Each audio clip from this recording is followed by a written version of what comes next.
The European Commission has agreed a strategy to help Moldova wean itself off energy supplies from Russia. The total support for Moldova for 2025 will amount to 250 million euros, of which 100 million will be provided by the EU by mid-April. In addition to this overall support, 60 million euros in conditional assistance is being offered to the population of the Russian-controlled Transnistrian region of Moldova. It will also include a hardship fund to ease the burden of electricity bills for the most vulnerable households.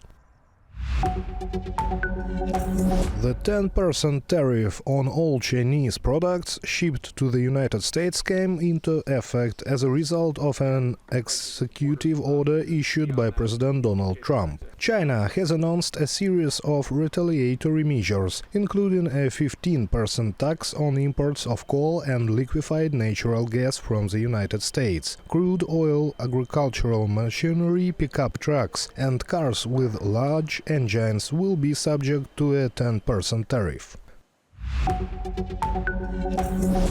Russian forces continued to suffer heavy casualties in January despite a slower pace of advance compared to previous months in late 2024, according to the latest report by the US-based Institute for the Study of War. The Ukrainian Defense Ministry said on Tuesday that Russian forces suffered nearly 50,000 casualties in January 2025, more than 3 Russian motorized rifle divisions, making January the second worst month since Russia's full-scale invasion of Ukraine. They captured less than 500 square kilometers.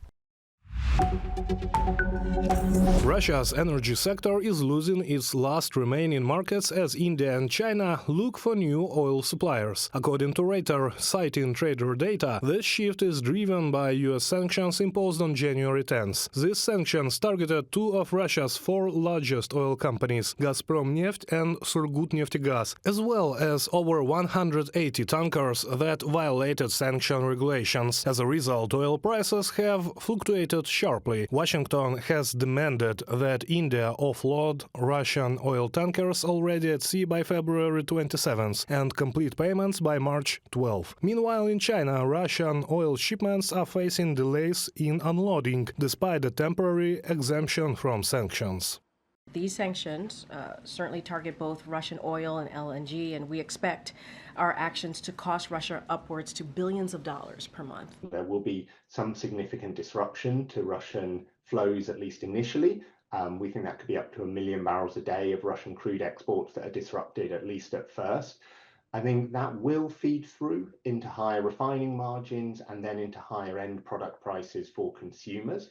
Russia's chances of restoring its pipeline gas exports are also dwindling. Since January 1st, Ukraine has halted the transit of Russian gas through its territory, citing national security concerns. Meanwhile, Russia's main European buyers, Slovakia and Austria, have already secured alternative supply routes. The Kremlin is also facing major setbacks with the Nord Stream pipelines. In addition to sanctions, most of the pipeline infrastructure has been damaged and remains inoperative. I can only hope that European leaders will learn lessons from Russia's aggression against Ukraine, and that they will push through a decision to never restore the pumping of gas through this pipeline. I believe the Nord Stream pipelines should be dismantled. This pipeline causes a very big threat to Ukraine, to Poland, to Slovakia, but also to other Central European countries. Andrzej Duda, President of Poland, in the commentary of the BBC. However, the Kremlin still has loopholes for making money on energy resources. EU countries are still purchasing Russian liquefied natural gas, with Germany leading in imports, followed by France, Belgium and Spain.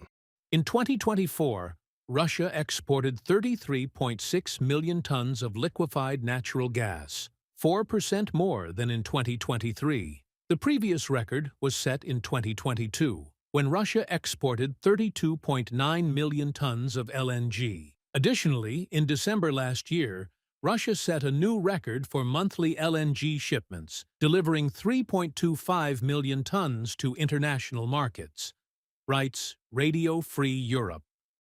It is the strike on the Russian energy sector that is the lure Donald Trump plans to use to bring dictator Putin to peace. Oil prices have already fallen following Trump's calls for a review of pricing policies. However, Trump reiterated his call for the Organization of Exporting Countries to reduce crude oil prices. Reported by Sergei Kulyas, Larissa Petruk, UATV News.